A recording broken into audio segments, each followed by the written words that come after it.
Mesdames, mes chers collègues, merci de votre patience. Nous avions des échanges et des discussions qui nous ont gardés un peu plus longtemps au bureau.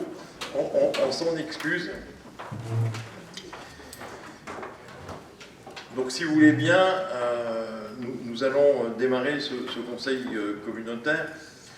Tout d'abord, je voulais vous faire part du décès de Robert Capu, qui était conseiller communautaire jusqu'en 2001 et qui représentait la commune de Rodemack.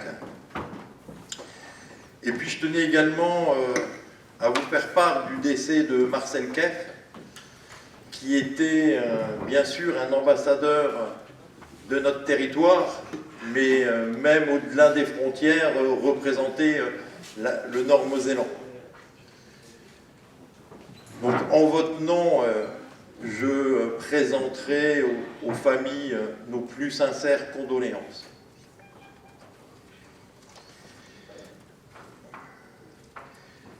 Je tenais à saluer la presse ainsi que nos amis internautes. Je tiens également à saluer la présence des services. Je vous rappelle le protocole sanitaire. Essayez de garder vos masques durant l'ensemble de cette réunion. Si jamais quelqu'un interviendrait et prendrait la parole, s'il faut l'enlever durant ce laps de temps-là, à partir du moment où les distances sont respectées, je pense que c'est le principal. Sachez également que donc, le préfet a été informé que cette réunion se tient ici au casino. Voilà, toutes les démarches légales ont été remplies. Je tenais à souhaiter, mais elle n'est pas là ce soir, Madame Déborah Langmar, qui est la nouvelle conseillère communautaire de la commune de Canfin et qui remplace Madame Sabrina Mancini. Ce soir, nous évoquerons la prise de compétences mobilité. C'est un des points les plus importants de ce conseil communautaire. Je reviendrai en préambule de ce point sur certaines informations que nous avons eues ces dernières heures avec Roland et qui ont nourri un ensemble d'échanges durant toute la journée.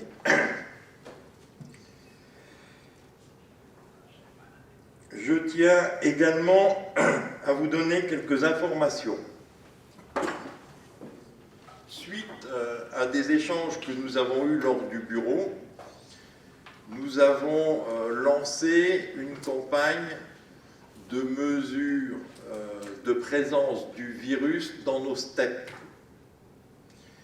Donc, les premiers prélèvements ont eu lieu la semaine dernière. Nous faisons et nous ferons dans un premier temps 8 prélèvements sur une durée de 1 mois. Donc, logiquement, les premiers résultats devraient arriver demain. Voilà, vous imaginez bien que tous les labos de France et de Navarre sont un peu en flux tendu ces derniers temps. Donc, en tous les cas, dès que j'aurai ces réponses, je les communiquerai aux 20 maires du territoire, à charge à eux de vous en donner et de partager l'information avec vous, avec vos habitants. Donc j'aurais dit bien, nous avons pris les mesures sur l'ensemble et sur chacune de nos steppes. Pour exemple, la steppe qui se trouve à Roussy collecte les habitants et de Zouf et de Roussy. On ne pourra pas vous dire il y a tel pourcentage à Zoufgen et tel pourcentage à Roussy. Non, ça sera un pourcentage et une vision sur un point précis. Par contre, dès que nous commencerons à avoir plusieurs analyses, on pourra voir si le problème de ce virus se calme ou s'il s'intensifie. Maintenant, et à l'heure où vous lisez dans la presse que différents centres de vaccination peuvent ouvrir et les questions qui en soient ouverts prochainement à Thionville,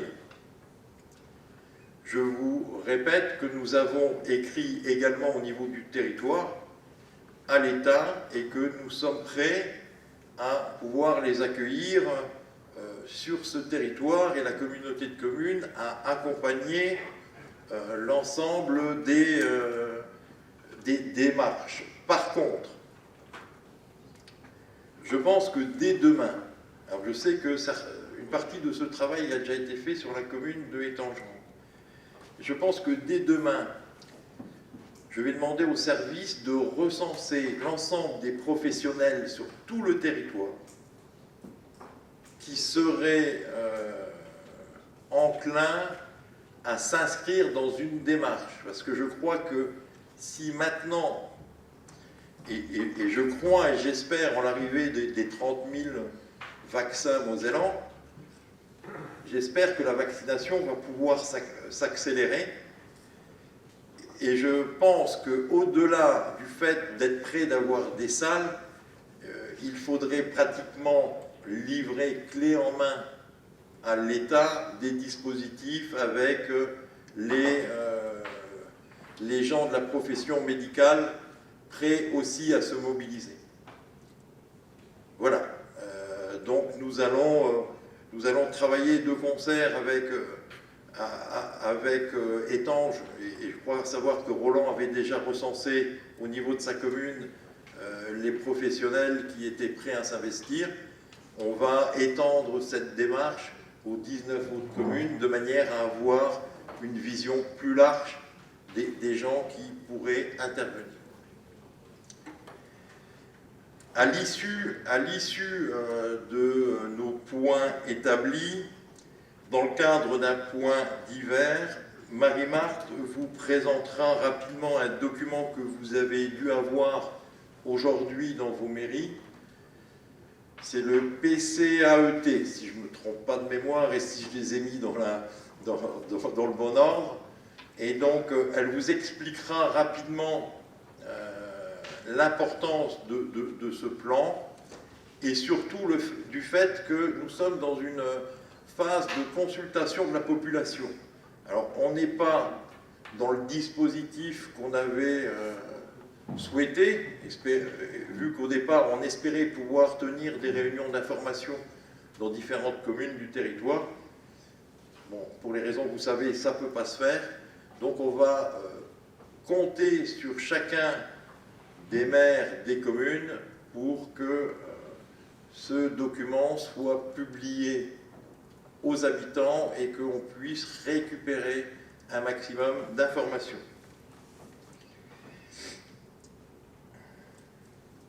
Au niveau du pacte de gouvernance, on a une loi du 15 février qui proroge l'état d'urgence sanitaire et porte le délai d'adoption du pacte de gouvernance de 9 mois à 1 an.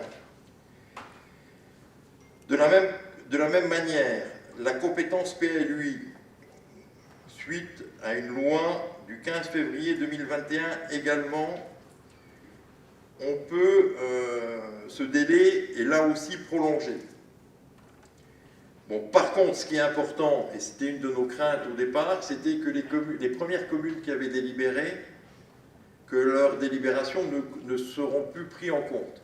Donc justement, l'article de loi permet de continuer à tenir compte des premières délibérations qui ont été prises. Donc toutes celles qui ont délibéré n'ont plus besoin de délibérer. Et de ce fait, nous avons réuni les conditions de blocage de ce transfert, et donc la communauté de communes n'exercera pas la compétence du PLU.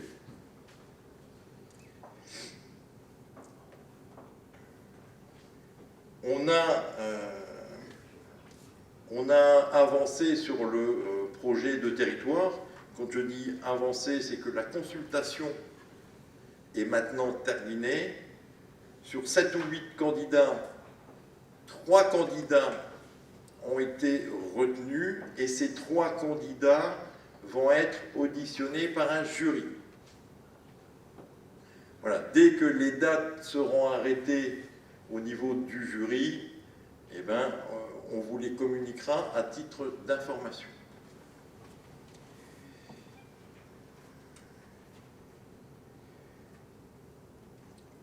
Bon voilà, je rappelle à chacun la nécessité d'avoir signé la feuille d'engagement à l'entrée.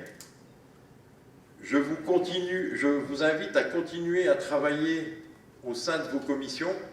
Nous allons bientôt avoir ce vote du budget supplémentaire qui devra traduire eh ben, vos souhaits au sein de nos politiques. J'ai demandé au vice-président de continuer à vous rencontrer régulièrement au sein de ces commissions. Souvenez-vous, sur la première page du C'est comme ça, il était mentionné un mandat d'action. Donc pour que le mandat d'action se fasse, il faut des décisions et des actes. Voilà, donc je ne peux que vous encourager à continuer à travailler au sein de vos commissions respectives pour que, ensemble, nous puissions avancer.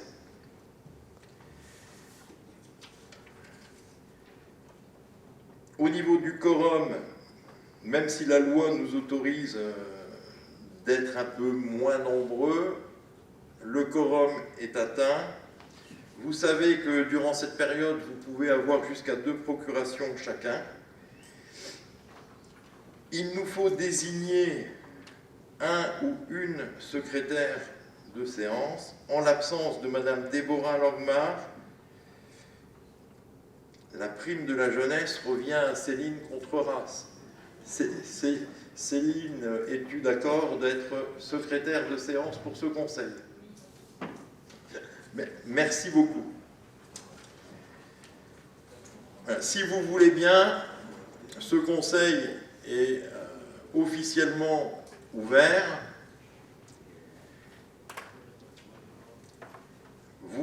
Et nous pouvons ensemble aborder les différents points. Le premier point concerne l'approbation des comptes rendus des séances du Conseil du 17 novembre et du 8 décembre.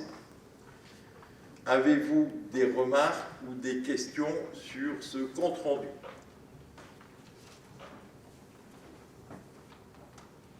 Pas de remarques? Je vous remercie. Le point numéro 2 concerne des décisions que j'ai prises sur la période du 9 novembre au 24 décembre. Y a-t-il des questions sur ce point? Pas de questions, je vous remercie. Le point 3 concerne des décisions que j'ai prises sur la période du 6 au 20 janvier. Avez-vous des questions sur ce point? Pas de questions, je vous remercie. Le point 4, les points 4 et 5 concernent des décisions que le bureau a prises dans le cadre de ses délégations, bureau qui s'est tenu le 10 novembre et également le 1er décembre 2020. Est-ce que sur ces 2 points, il y a des questions? Pas de questions, je vous remercie. Nous voilà arrivés au point numéro 6, qui est le point qui concerne la mobilité.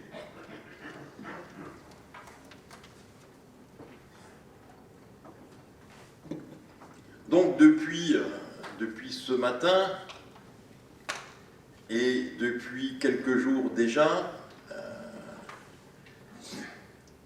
nos téléphones ont un peu chauffé et je remercie à la fois les services et Roland qui, sur la journée d'aujourd'hui, ont suivi de ça de très très près. Pourquoi? Parce que nous avons eu des analyses différentes de 2 cabinets d'avocats.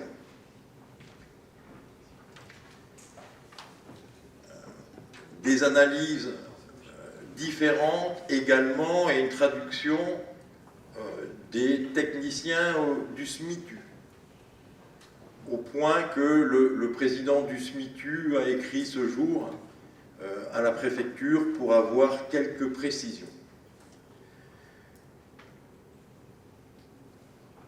Quelles sont ces divergences qui sont éventuellement pointées du doigt? Alors, il y a déjà le principe de substitution aux 6 communes. Je m'explique, les deux analyses d'avocats sont pas sûres que la communauté de communes aille siéger au SMITU en lieu et place des 6 communes. Bon, sur ce point, je pense que la communauté de communes siégera en lieu et place des 6 communes. C'est le même principe au niveau de toutes les lois et je ne vois pas pourquoi cela dérogerait.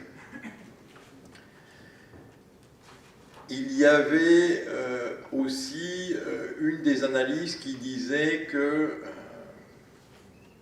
suivant ce que la communauté ferait, elle aurait le choix, après avoir pris la compétence mobilité, de sortir ou pas du syndicat du SMITU. Pour moi, c'est pas incohérent avec la prise de compétence dès ce soir. Au contraire, ça donne encore plus de poids, si c'est vrai, à la communauté de communes. Donc, il n'y avait pas de raison pour moi de remettre ce point. Il y avait un autre point de divergence entre les cabinets d'avocats qui était le suivant, de dire, dès la prise de compétence, l'ensemble du territoire de la Comcom sera intégré dans le SMITU. Bon, là, j'ai un doute. Je pense que sur l'agrandissement d'un territoire, d'un syndicat, à minima, les autres membres du syndicat doivent se prononcer. Et donc, je ne vois pas comment cela changerait du jour au lendemain. Et là aussi, je ne pense pas que cela doit aller à l'encontre de notre positionnement de ce soir, car ce que nous voulions à terme, c'était que les 20 communes fassent partie du SMITU. Voilà en gros les quelques raisons et divergences des syndicats, mais je vais peut-être passer la parole à Roland, qui maîtrise le sujet sûrement mieux que moi et qui a travaillé dessus. Donc Roland, si tu veux rajouter quelque chose.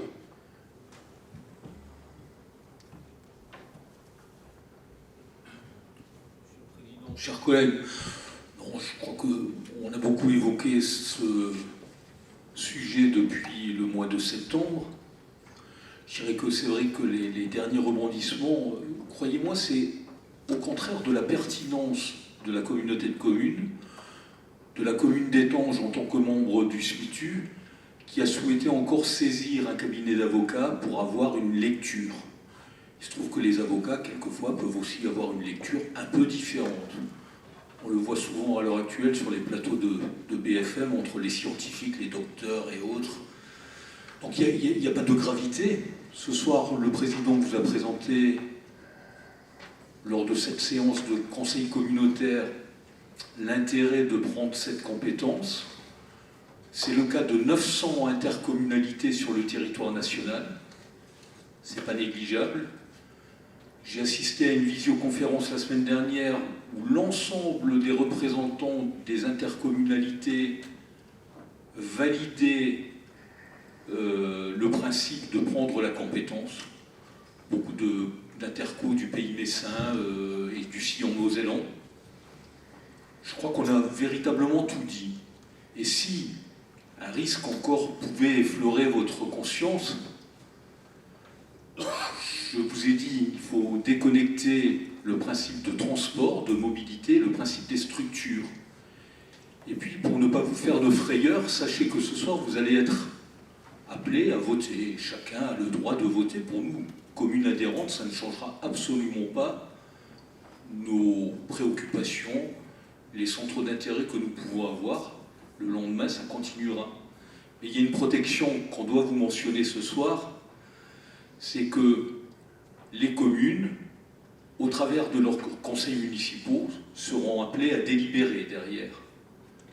Donc, vous aurez le temps également d'évoquer la situation devant les élus de vos communes et d'aller dans le prolongement de la vie communautaire, on peut le souhaiter, afin de pouvoir, sur ce territoire, parler de mobilité qui, je le rappelle, concerne 70% des populations qui travaillent, le font de l'autre côté de la frontière, mais on doit penser aux autres qui vont vers d'autres directions, vers le pays thionvillois, vers les centres médicaux, vers les hôpitaux, vers les structures étudiantes, vers Metz, vers Nancy.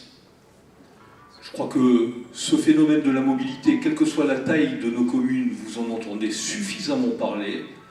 Aujourd'hui, le débat est ouvert et le président l'a ouvert ce soir. Moi, je n'ai pas grand-chose à vous raconter de plus, si ce n'est que c'est une opportunité, puisque la loi LOM, je le rappelle, qui a été votée le 24 décembre 2019, a une perspective et dessine une perspective jusqu'en 2037. On ne sera peut-être plus là, enfin, on espère être présent, mais c'est peut-être plus nous qui aurons le gouvernail, qui serons à la manœuvre. Et voilà le centre d'intérêt. Ensuite, Monsieur le Président, à vous de poursuivre et de vous offrir aux questions. Et s'il y en a, j'essaierai de répondre en complément de vos réponses. Mais comme vous m'avez bien repassé la balle au coin de la table, je vous la repasse dans le sens inverse. Merci. Bon, j'espère qu'en 2037, c'est quand même pas si loin que ça qu'on soit encore tous là. Je veux dire, en tous les cas, je nous le souhaite. Donc, effectivement, ce débat sur la mobilité a nécessité des séances de travail de commission, a nécessité des discussions ici en conseil communautaire. On a fait une séance de travail dédiée à cette thématique. On a eu des échanges et des discussions en bureau. Comme l'a rappelé Roland, et moi je souhaiterais, même si vous avez un conseil municipal dans les jours suivants, je vous encourage à ne pas délibérer tout de suite sur cette thématique au niveau des communes. Laissons tous passer 15 jours, 3 semaines, de manière à ce que si nous avons des renseignements complémentaires ou autres, qu'à travers le positionnement de nos 20 communes, eh ben, nous puissions peut-être rectifier certaines choses. Voilà, alors sur le débat, et si débat il doit y avoir, la parole vous est donnée.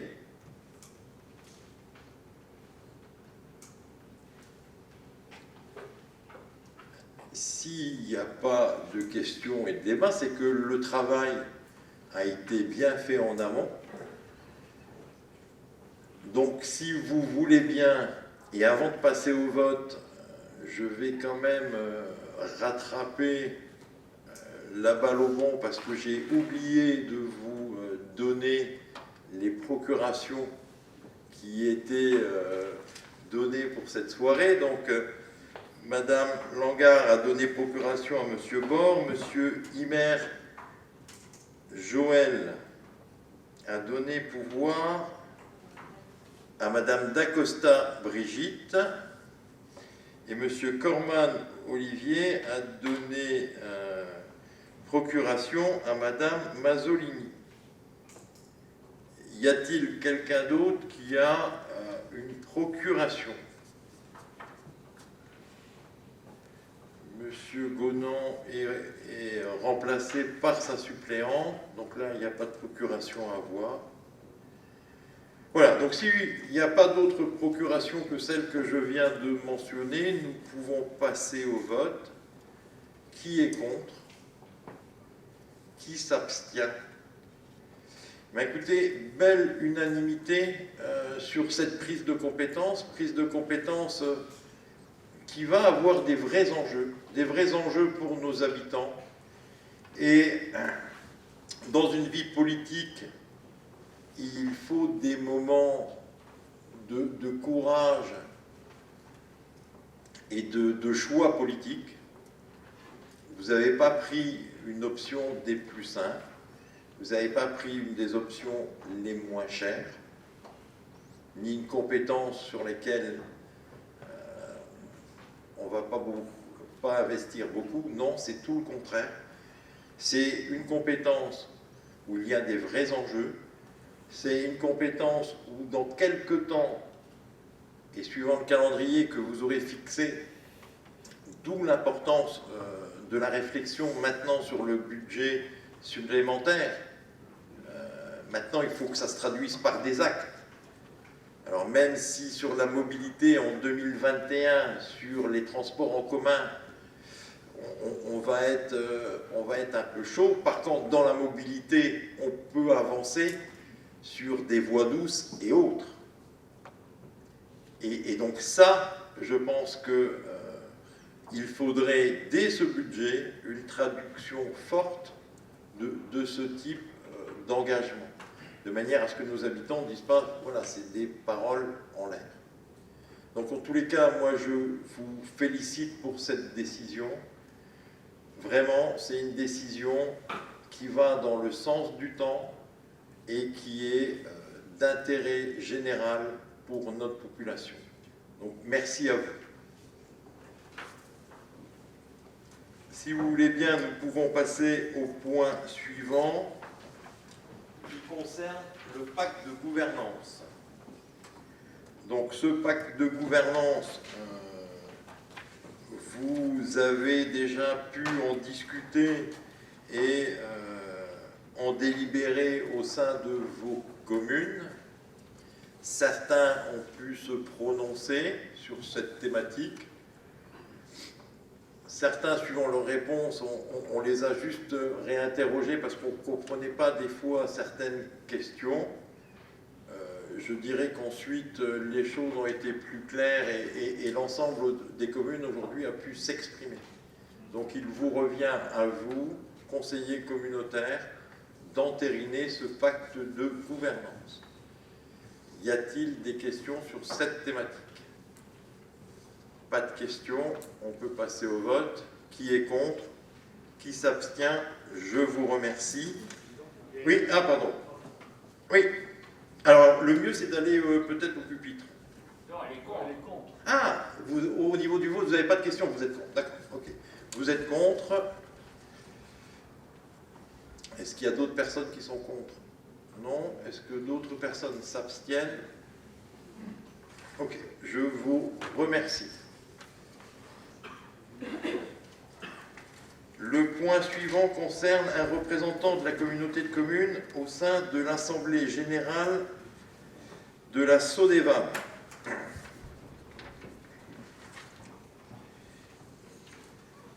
Donc, aujourd'hui, quand on regarde les représentants de la Comcom au sein de la Saône-et-Vabre, nous avons Michel Erga et Maurice Lorenz qui siègent au conseil d'administration de la Saône-et-Vabre. Mais nous n'avons pas désigné quelqu'un qui participe au sein de l'Assemblée générale d'une manière officielle. Donc moi je vous propose que Maurice Lorenz, qui est déjà membre du conseil d'administration, représente également la communauté de communes au sein de l'Assemblée générale de la Saône-et-Vabre. Maintenant, j'espère pas que quelqu'un ait le sentiment d'être puni de ne pas pouvoir y aller. si jamais il y a un autre candidat ou une autre candidate qui le disent, et on verra avec Maurice pour voir comment on fonctionne. Et il me semblait important que ce soit quelqu'un, une des deux personnes qui siège au conseil d'administration. Pas de questions sur ce point ou pas de candidature autre que celle de M. Lorenz? Ok, donc si vous voulez bien, on peut passer au vote. Qui est contre? Qui s'abstient? Je vous remercie. Le point 9 concerne les aides indirectes attribuées aux associations par la communauté de communes pour l'année 2020. Donc vous avez un ensemble de ces aides qui vous ont été adressées. Est-ce que vous avez des questions par rapport à ce sujet? Pas de questions? On peut passer au vote. Donc, alors c'est même pas un vote, il vous est demandé de prendre acte du tableau, des avantages qui ont été attribués aux associations, mais de m'autoriser à signer tous les documents nécessaires à l'exécution de cette présente délibération. Donc, qui est contre, qui s'abstient? Je vous remercie. Le point numéro 10 concerne une modification des commissions communautaires.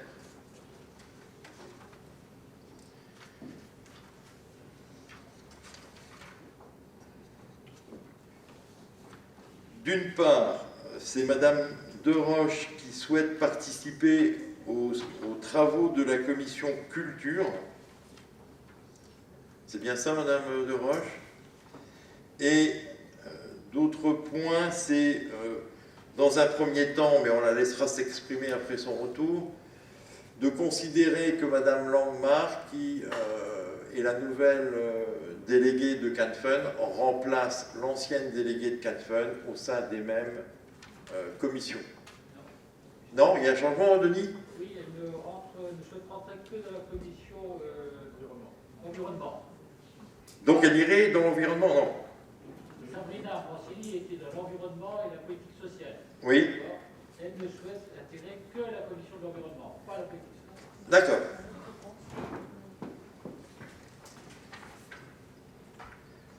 Est-ce que nous sommes d'accord de prendre connaissance de ces nouvelles commissions? Donc, Madame Langmar au sein de la commission environnement et Madame Deroche, en plus, va rejoindre la commission culture.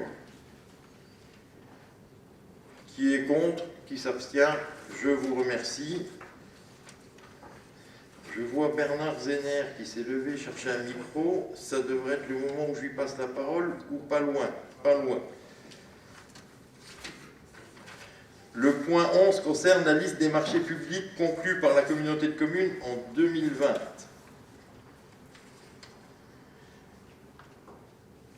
Donc vous avez l'ensemble de la liste des marchés publics qui vous a été communiquée.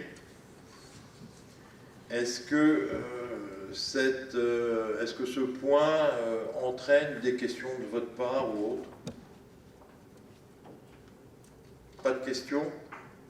Ce n'est pas un vote, c'est un don d'acte. Donc merci.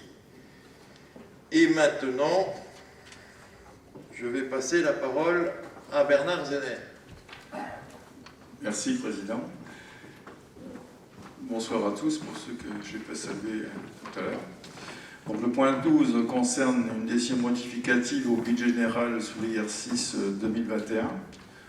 Donc on est toujours dans le dispositif de l'état d'urgence sanitaire. Et vous savez qu'on a mis un fonds d'action pour la reprise économique qu'on a appelé phare.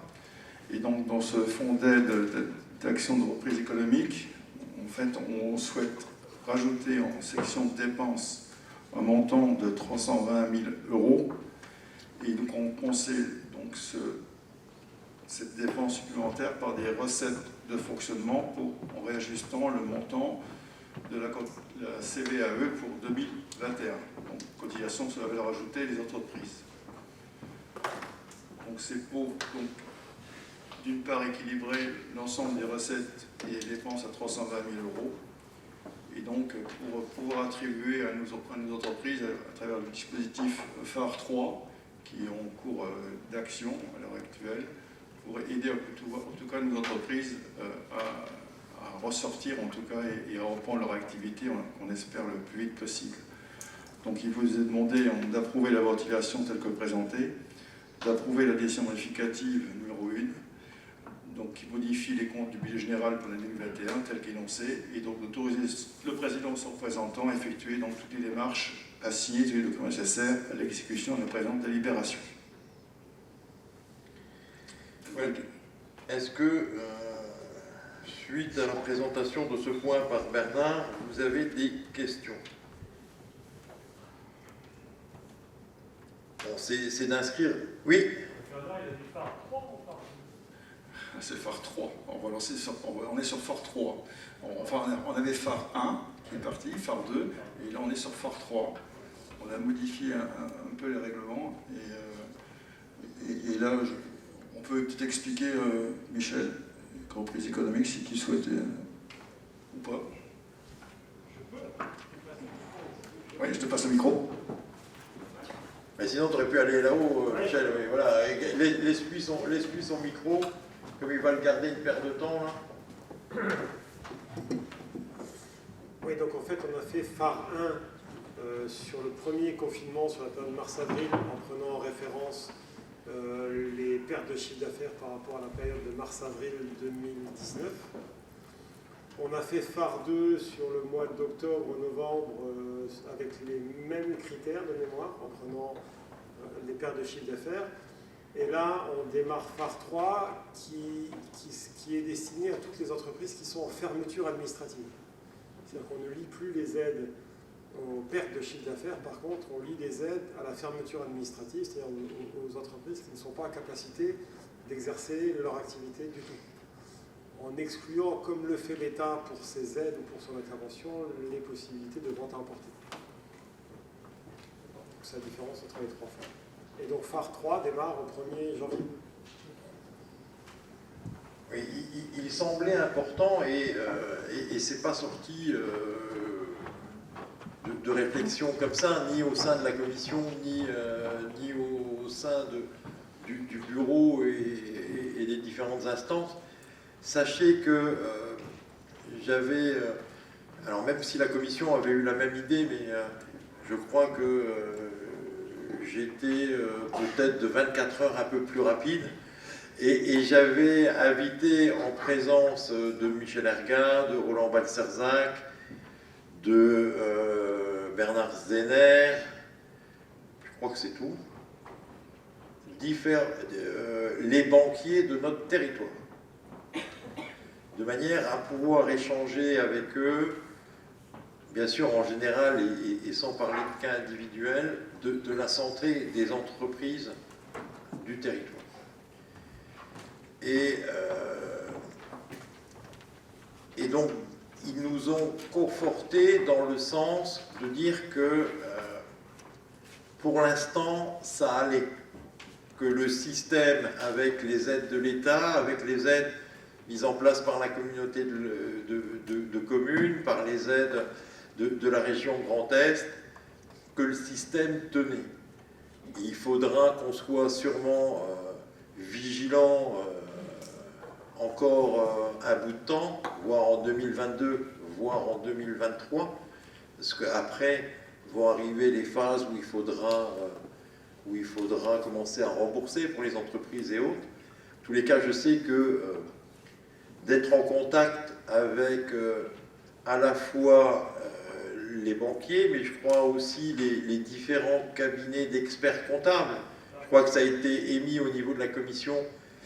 Et je pense que c'est une bonne décision que vous avez prise et ça va nous permettre de rester au contact du monde de l'entreprise, en étant un peu en arrière-plan, certes, mais en pouvant avoir mis en place des systèmes de préalerte quand la situation, ou si la situation deviendrait un peu plus compliquée. Donc là aussi, c'était une bonne décision à la fois de la Commission, et c'est surtout une bonne décision de la Commission de continuer à entretenir ces moments d'échange avec ce monde de la finance qui accompagne au quotidien nos entreprises. Voilà, et donc par rapport à ça, vous avez souhaité qu'on mette en place ce phare 3, et comme l'a rappelé Michel, qui est plutôt à destination des restaurants, des cafés, enfin de toute entreprise ou de tout lieu dont administrativement ils ne peuvent pas rouvrir. Oui. En fait, on aide des entreprises qui sont en difficulté en taxant des entreprises qui ne le sont pas. En fait, les CPE, c'est bien la taxe sur la valeur ajoutée des entreprises, c'est bien ces entreprises qui vont financer l'aide qu'on va fournir aux entreprises. C'est une entreprise. C'est une entreprise. Mais je pense que cette entreprise a aussi une notion de solidarité nationale. Voilà. Et je pense que sur le fond, l'idée d'être présente au sein de certaines entreprises qui sont en plus, bien souvent, ou quand ils le peuvent, leurs sous-traitants parce qu'ils sont attachés aux entreprises du territoire, indirectement, je ne suis pas sûr que ça les gêne beaucoup, mais vous faites bien, Hugo Guid, de le rappeler et de dire que effectivement, le fait de pouvoir aider les entreprises, il y a à la fois une volonté politique, mais il y a aussi la manne d'une entreprise qu'est le CNPE pour pouvoir soutenir ce monde de l'entreprise, mais le monde associatif, le monde communal. Dans quelques temps, nous parlerons de DSC, nous parlerons d'autres thématiques, et quelque part, les recettes de notre communauté de communes, enfin, il ne faut pas se tromper, une grosse partie provient de la centrale nucléaire. Mais d'un autre côté, c'est aussi grâce à elle qu'on peut être sur TF1 et afficher pouvoir faire du sport d'hiver. Il y a quelques semaines, alors que nulle part ailleurs on en fait, et que même à 10 km de là, à Zoufgen, on me dit on n'arrive pas à passer à Cattenom, je regarde juste par ma fenêtre et j'ai l'impression qu'on se moque de moi, quoi. Mais non, voilà.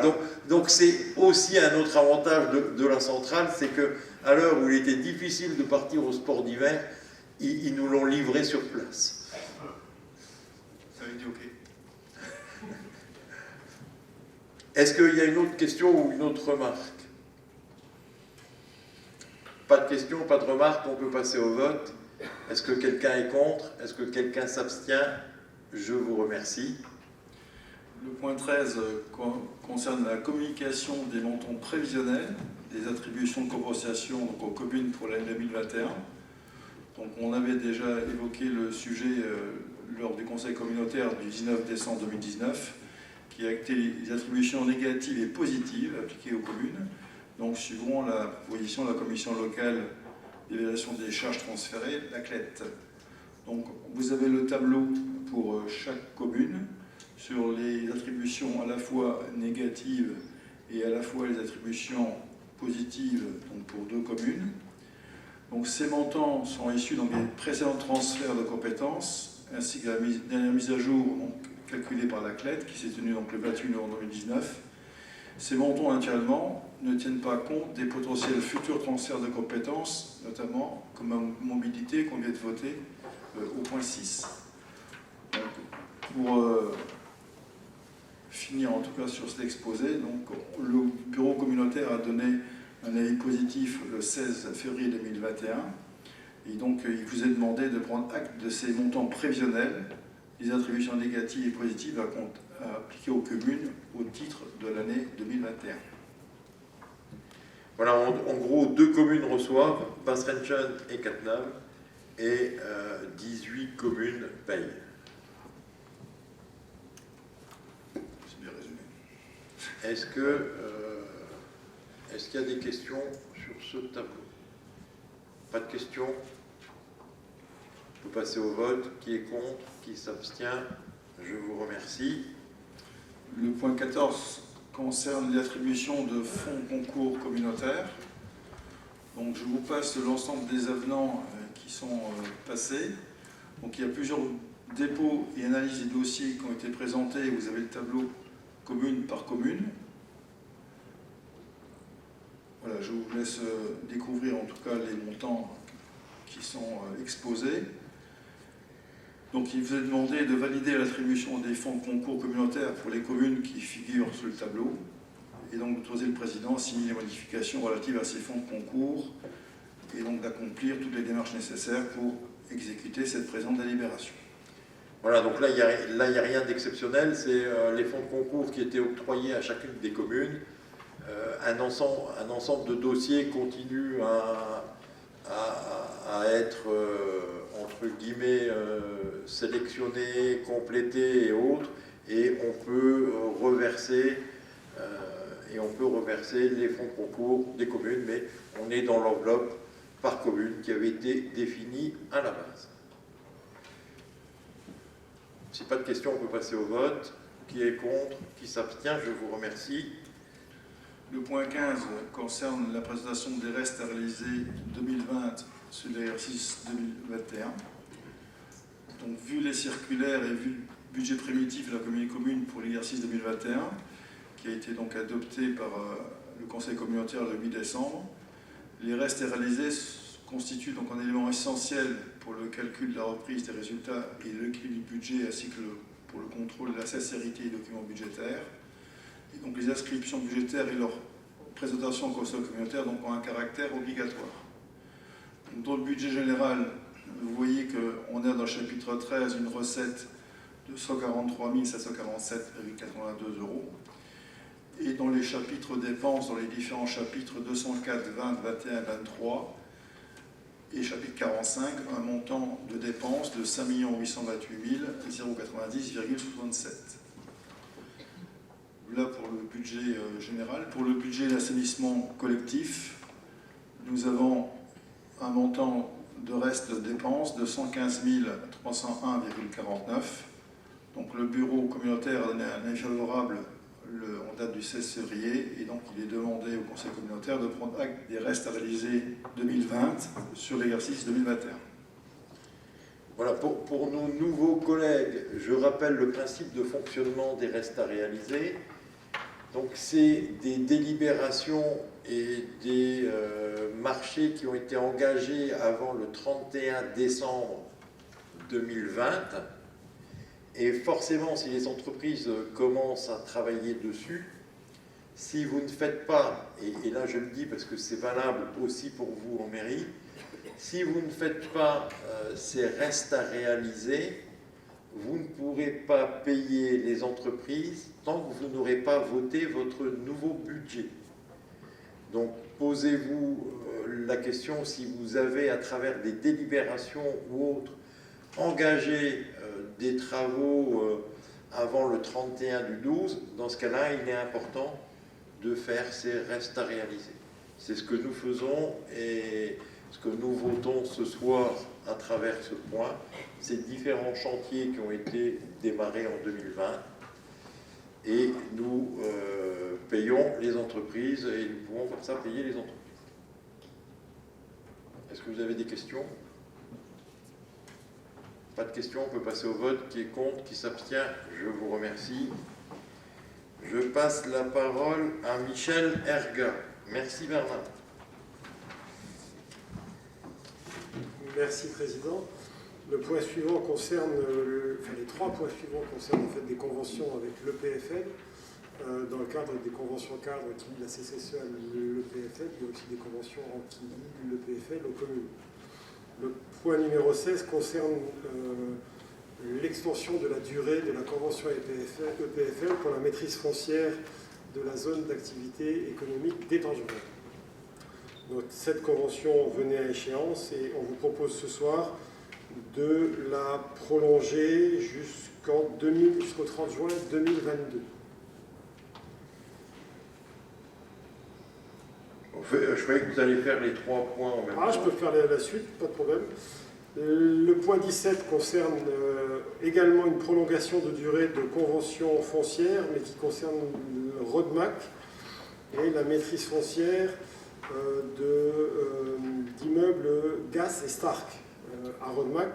Là aussi, on vous propose de prolonger la validité de la convention au 30 juin 2025. Et le dernier point, là, ce n'est pas une prolongation, c'est la signature d'une convention de projet entre l'EPFL, la communauté de communes, et la commune de Fixem concernant la maîtrise foncière des biens du site de la boucle du cimetière pour une enveloppe financière prévisionnelle de 240 000 € hors taxe. Voilà, donc sur ces points, c'est dans le cadre de la convention avec... Tu as encore un point, hein, Michel?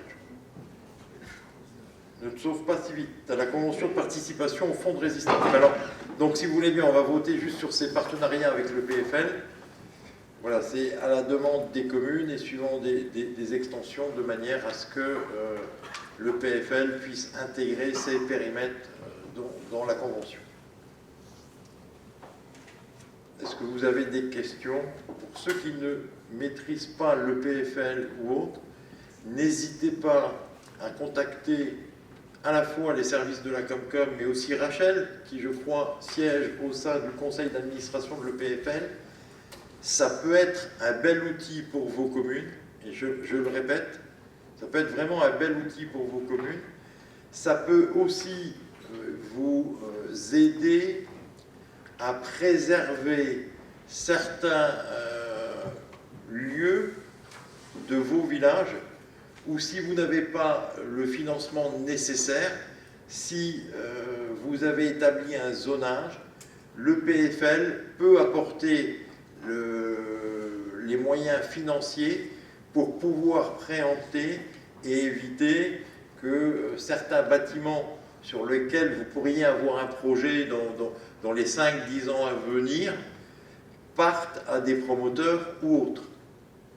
Donc le PFL est un vrai bel outil. Donc je vous invite vraiment à vous rapprocher ou de Michel, ou des services de la Comcom, ou de Rachel, pour peut-être vous faire expliquer un peu plus en détail, pour ceux qui le souhaitent, du fonctionnement de l'EPFL. Donc si vous voulez bien, on passe au vote. Qui est contre? Qui s'abstient? Je vous remercie. Michel. Oui, le point suivant concerne le fonds résistance. Donc le fonds résistance est un fonds qui est géré par les services de la région, qui est alimenté par des contributions des EPCI, entre autres. Ce fonds permet aux sociétés d'avoir des prêts à taux zéro avec des délais de remboursement et des reports de début de remboursement. Donc, les modifications qu'on vous propose ce soir concernant ce fonds sont étonnamment que le différé de remboursement qui était prévu à l'origine à 2 ans passe à 3 ans. C'est également que les contributions de l'EPCI, qui au départ étaient censées être versées en une fois, au vu des consommations régulières mais pas massives du fonds, la proposition est de les verser en 5 versements différés sur appel de la région. Il est également proposé que le plafond de l'avance passe de 20 à 30 000 euros pour un certain nombre de secteurs qui sont particulièrement touchés, comme le tourisme, l'événementiel, l'hôtellerie et la culture, et qu'il y ait des conditions un peu assouplies pour ces secteurs-là, les conditions d'obtention des fonds résistance. Ce fonds est piloté par une réunion à laquelle Rachel assiste également pour le département, à laquelle les services de la CCE et moi-même assistons chaque fois qu'il y a des communes du territoire qui sont concernées. Et donc il y a une analyse qui est faite par les services du département et une proposition d'avis qui est émise. Et c'est traité toutes les semaines. Voilà. Est-ce que vous avez des questions sur ce fonds de résistance? Pas de questions. On peut passer au vote. Qui est contre? Qui s'abstient? Je vous remercie. Alors, Marie-Marthe, à toi la parole. Alors attends, laisse peut-être monsieur mettre un petit coup de désinfectant sur le micro ou d'en prendre un nouveau désinfecté.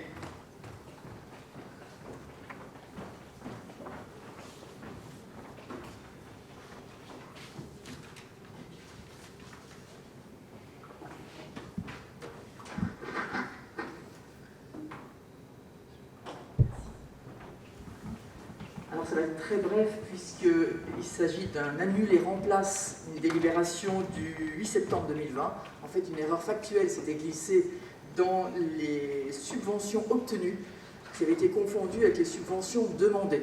Voilà. Ça réévalue un tout petit peu la subvention obtenue pour un remplacement des luminaires pour des LED, de l'éclairage public de la commune de Fixem, et avec un fonds de concours de transition énergétique demandé à hauteur de 33,20% du projet.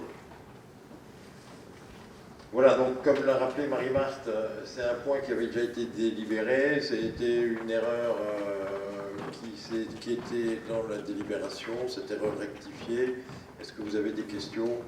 Pas de questions, on peut passer au vote. Qui est contre? Qui s'abstient?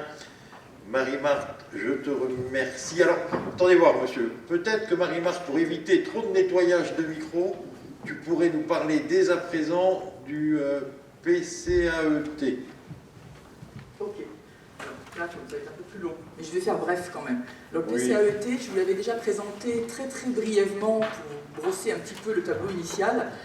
Donc, plan climat, air, énergie territoriale, qui donc est devenu obligatoire depuis la loi de transition énergétique pour la croissance verte pour les EPCI de plus de 20 000 habitants, ce qui est donc notre cas, et qui doit être révisé tous les 6 ans. Sauf que nous en sommes à l'établissement du premier PCAET, donc c'est particulièrement important et novateur pour nous. Alors ça traduit en fait l'engagement de la communauté de communes dans la transition énergétique et écologique, ça le traduit formellement puisqu'on a déjà commencé. Alors, ça consiste en quoi en pratique? Eh bien, en pratique, c'est une planification stratégique donc, qui a pour but d'atténuer le changement climatique, de développer les énergies renouvelables et de maîtriser la consommation d'énergie. Donc il y a 4 phases. La phase 1, c'est la phase diagnostic, état des lieux, analyse des enjeux, donc, qui a été faite. Et donc vous aurez les documents, donc dès demain matin, je pense que vous aurez les documents en mairie. Donc le premier document, c'est justement le diagnostic sur le territoire.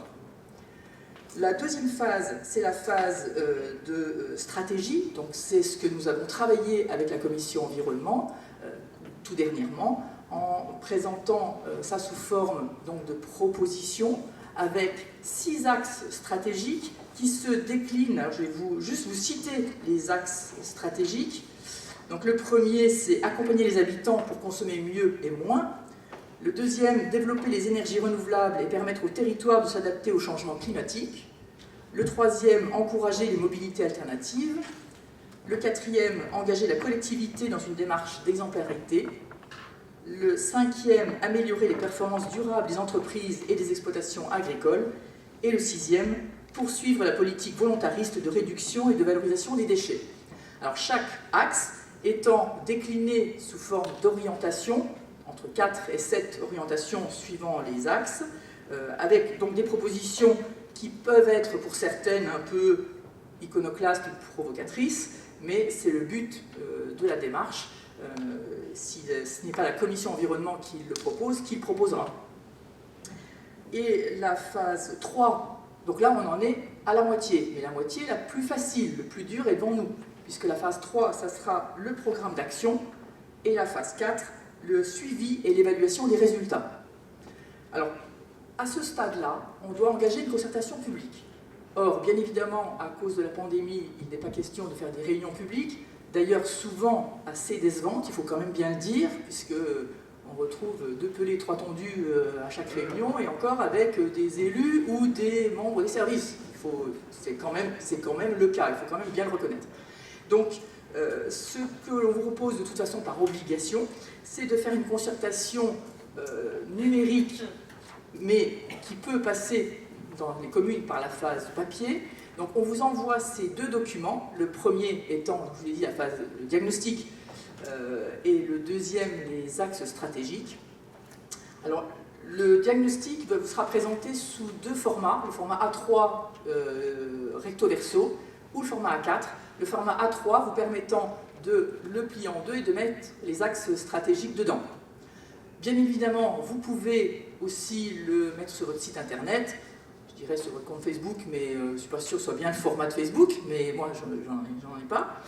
Et vos habitants pourront réagir sur une adresse mail dédiée qui s'appelle planclimat.ccce@gmail.com pour éviter un peu la personnalisation. La mairie me demande, je suis contre la mairie et donc je vais réagir. Voilà, donc c'est une adresse dédiée pour toutes les communes de la communauté de communes. Si les habitants souhaitent répondre sur papier, eh bien on leur propose de le scanner en mairie ou en tout autre endroit sur la même adresse. Ces réponses seront donc analysées par le bureau d'études. Alors là, c'est vraiment très très important cette phase de concertation publique, puisque si elle n'est pas bien faite, si elle n'est pas faite dans les règles, eh bien notre PCAET peut être rejeté. Donc je compte vraiment sur vous pour que vous le fassiez très très sérieusement. Et d'autre part dans les délais, puisque nous avons mis dans le délai les réponses souhaitées jusqu'au 11 avril, on a pensé qu'un mois de concertation, ça paraît tout à fait raisonnable, donc ce qui veut dire que vous avez jusqu'au 10 mars pour le faire parvenir sous quelque forme que ce soit à vos habitants. Et je vous demanderai de nous signaler par quels moyens vous l'avez distribué. Donc voilà, que chaque commune fasse remonter à la communauté de communes, à la commission environnement par exemple, le moyen utilisé pour faire connaître cette enquête aux habitants. Voilà, j'espère vous avoir bien motivé parce que c'est une phase essentielle à la poursuite de nos débats. Oui, il y a cette notion que je ne maîtrisais pas, bien qu'étant ou pelé ou tendu suivant la vision qu'on peut avoir. C'est le fait que si on n'a pas suffisamment de réponses, on peut être retoqué, entre guillemets. Donc là, effectivement, si on n'a pas envie de devoir recommencer, il faut qu'on ait un pourcentage. Mais Marie-Marthe, est-ce qu'il y a un pourcentage de défini dans le cadre de la loi ou autre de réponse à minima par rapport à un nombre de foyers ou comment? Non, pas plus qu'il n'y a de nombre de personnes présentes aux réunions publiques. D'accord. Mais on doit nous prouver que tous les habitants ont pu avoir accès à ce questionnaire. Pas ce questionnaire, c'est ces axes stratégiques et ces possibilités de réponse. Oui.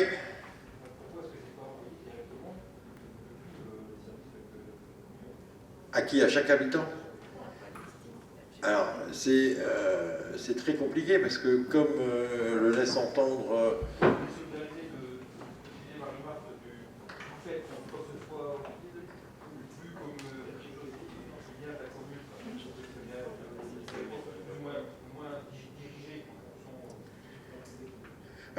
Après c'est compliqué. Nous, aujourd'hui, et vous le voyez bien avec le C'est comme ça, nous, aujourd'hui, on utilise la poste qu'on paye pour aller mettre le C'est comme ça dans chacune des boîtes aux lettres. On peut constater que ce n'est pas forcément toujours une grande réussite et que malgré les mesures qu'on a prises, tout le monde ne l'a pas dans la boîte aux lettres. Deuxième option, ça voudrait dire quoi? Ça voudrait dire qu'on ait l'ensemble des boîtes mail de nos habitants. Et au niveau du RGPD, des machins, c'est vraiment trop lourd. Donc, quelque part, d'informer les habitants et qu'eux fassent la démarche d'aller télécharger un document, c'est sûrement la manière la plus simple. Voilà, enfin en tous les cas, c'est celle qui, après plusieurs concertations, moi je regarde et tous les habitants n'ont pas une boîte mail, tous les habitants, ça veut dire que si tu veux le faire correctement, si tu fais pas du porte-à-porte et c'est toi qui fais la poste, et c'est la fait chez les habitants dans les boîtes aux lettres. Le seul truc que moi je peux dire et que je remarque depuis que je suis maire, c'est que bien souvent, le seul papier que les gens sortent, soit des piles de pubs ou autres, c'est le papier où un papier en tête de la mairie. Je veux dire, la CCE, jusqu'à présent, c'est compliqué et c'est pas le cas, et on le voit bien sur l'ensemble des enquêtes qu'on fait, même dans les C'est comme ça et autres. Par contre, sur chaque papier d'information que je mets dans la boîte aux lettres, avec en tête de la mairie, ou quoi, les gens le sortent, le lisent. Parce que forcément, leur mairie, ça leur parle. Et même si c'est un message de la communauté de communes, vu qu'ils ont été interpellés à la base par leur mairie, dernièrement, il y a une enquête, alors, on peut faire un sondage rapide, il y a une enquête très importante qui est en train de se passer et que l'État a mis un peu en place. C'est sur l'histoire de la 31 et de l'éventualité de son payage. Combien de vos habitants ont répondu à cette enquête? Alors moi je pense qu'il y en a très très peu, alors que c'est très important et que ça concerne tout le monde, parce que si tu habites à Breistroff et que tes habitants demain vont aller vers Nancy, ils vont tomber sur ce péage, ils vont le payer. Donc ça concerne vraiment tout le monde. Il n'y a personne qui le répond. Et le comble du comble, alors moi j'ai dû avoir également peut-être deux tondus et 3 pelés qui sont tombés sur cette enquête de l'État, où c'est bien marqué État et tout ça, sur l'histoire du péage. Et ils m'ont contacté via mon Facebook pour me demander s'ils pouvaient remplir ce truc et si j'y voyais pas un inconvénient. Donc, juste pour dire que quelque part, et je crois encore en plus en milieu rural, l'impact d'un papier ou d'une communication qui arrive via l'entête de sa mairie, et ça devrait vous réjouir, vous l'ensemble des maires, parce que ça veut dire quand même que l'élu de proximité qu'est le maire a encore un vrai poids et un vrai rôle auprès de sa population. Voilà, moi je ne le vois pas d'une manière négative, et au contraire je me dis, ben voilà, c'est bien, allons-y comme ça. Marie-Marthe, est-ce que tu veux rajouter quelque chose? Alors, je voulais rajouter justement le fait de la distribution parfois erratique, on l'a subi un petit peu lors de la distribution des enveloppes pour l'extension des consignes de tri, oui. Où malgré un marché passé auprès de la Poste, pour ne pas la nommer, etc., de nombreux habitants de divers quartiers, de diverses communes, ont dit ne pas l'avoir reçu. Alors soit c'est tombé dans le jour d'un intérimaire, de la pub, ou je ne sais pas quoi, bref, toujours est-il que... Et on en était à se dire que si on devait refaire des distributions, on passerait plutôt par les communes. Parce qu'effectivement, c'est souvent le plus fiable. D'autre part, au sein de la commission, les avis divergeaient sur le moyen de le distribuer. Certains préférant le mettre sur le site internet, d'autres le mettre à disposition en papier, d'autres le mettre dans leur bulletin. Nous, par exemple, voilà, j'étais à la bonne source pour l'avoir, donc on l'a mis dans notre bulletin parce que ça tombait dans notre timing de bulletin municipal. Donc au moins les gens ne vont pas le jeter si vite, parce que généralement ils le gardent au moins pour les horaires à la déchetterie, et les horaires du bruit, etc. Donc on se dit qu'ils n'ont pas trop d'excuses de ne pas l'avoir sous la main. Donc voilà, ça nous paraît effectivement un moyen pour que tout le monde l'ait. J'ai oublié quelque chose alors les réunions publiques, effectivement, ne font pas forcément recette. On avait pensé à un autre moyen, c'était le conseil de développement. Vous savez, qui réunit diverses personnes qui ont été nommées par les élus pour, normalement, leur engagement public, leur sens du bien-être commun, etc. etc. On avait pensé passer par eux. Or, il s'avère que ce sont des personnes disponibles, donc souvent retraitées, donc souvent un peu plus âgées que la moyenne de notre assemblée, et qui donc est particulièrement à risque du virus. Des gens qui sont pas tous équipés pour faire des visioconférences, donc on retombait dans la même problématique. Donc voilà, il n'a pas été possible, c'était un moyen qu'on aurait privilégié, mais qui n'était pas non plus forcément représentatif. Mais en tout cas, on peut dire que c'est un panel de gens plutôt engagés, puisqu'on les avait choisis pour ça dans chacune de nos communes. Voilà, ça n'a pas été possible, donc on en revient à cette ce mode de distribution. Et effectivement, on vous renvoie un petit peu la balle. Ça fait au total 11 pages. Voilà. Donc, Monsieur Thierry Michel, vous voulez intervenir? Oui, je suis tout à fait d'accord que les communes prennent part à la distribution, mais par contre, ce que je demanderais, c'est que la communauté de communes prépare la communication, l'envoie par mail, ça peut être un PDF, ça peut être je ne sais pas trop quoi, l'envoie sur la boîte mail de la commune qui n'a pu, à la limite, ajouter son blason et faire la distribution. Comme ça, moi, toutes les communes ont exactement le même niveau d'information. mais tout est préparé. Ah, je ne sais pas. Tout est préparé, ce que je vous ai dit, la phase.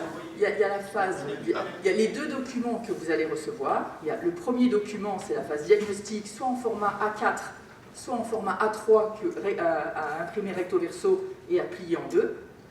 Et à la fin de au recto de ce document, il y a l'explication de la concertation, l'adresse mail. Et le deuxième document, c'est les axes stratégiques que vous glissez dans le premier. Après, nous, on n'oblige pas les communes d'aller distribuer dans chacune des boîtes aux lettres. Je veux dire, ça peut être aussi sur votre site ou d'avoir un lien qui le renvoie sur le note et on va faire en sorte que sur notre site, ce document soit également téléchargeable. Voilà, nous, ce qu'on veut simplement, c'est que vous activiez vos réseaux de communication. Celui qui veut aller le faire, le mettre dans les boîtes aux lettres, il le met dans les boîtes aux lettres. Celui qui a un site qui est visité ou qui a un Facebook qui est visité, qui renvoie vers ce lien, mais il faut qu'on puisse inonder le territoire en sachant, par expérience, que très peu de personnes vont y répondre. Et nous, ce qu'on souhaite, c'est qu'il y en ait un maximum. Donc pour qu'il y en ait un maximum et qu'on se donne le maximum de chances, il faut qu'on inonde tous nos moyens de communication de l'accès à ce document. Voilà. Et la communauté de communes se chargera également d'envoyer ce document à des associations, aux entreprises du territoire, aux bailleurs sociaux, etc. Puisque, vous l'avez bien compris, le PCAET, ça concerne tous les aspects de la vie, en particulier et en commun. Donc, Oui, ça sera la part de la communauté de communes. Non, c'est très bien, mais je veux dire de manière générale, si, je comprends bien que les communes, on est le meilleur relais pour la communauté de communes, ça peut faire passer l'information, mais ce que je veux dire par là, c'est qu'elle prépare au moins la communication et que nous, on n'a plus qu'à la diffuser. Voilà, c'est ce que je veux dire. Normalement, c'est prévu comme ça. Marie-Marthe et Didier Beck, vous assurez que ce qui sera écrit et donné aux communes soit tout de suite utilisable. Ah oui, non, c'est très bien, mais je parle de manière générale, s'il y a une autre communication à faire, parce que je pense qu'il y a un service de communication, nous les communes nous n'avons pas, c'est de préparer la communication et nous n'avons plus qu'à la diffuser, c'est ce que je veux dire. Enfin, c'est rare quand même qu'à cette échelle, on implique les communes. Mais si on le fait ou si on le fera comme ça sera fait là, voilà. C'est-à-dire que vous aurez un système clé en main. Exactement. Voilà. Je pense que c'est une bonne manière de... Ok. Est-ce qu'il y a une autre question, une autre réaction là-dessus? On a déjà voté de mémoire, je crois. C'était qu'une information, pardon. Donc Benoît, à toi la parole.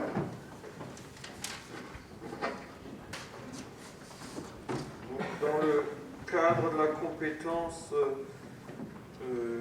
gestion des eaux pluviales urbaines, il sera demandé au Conseil, considérant donc les retours positifs des services techniques, l'avis positif de la commission GEMAPI du 6 février, du bureau le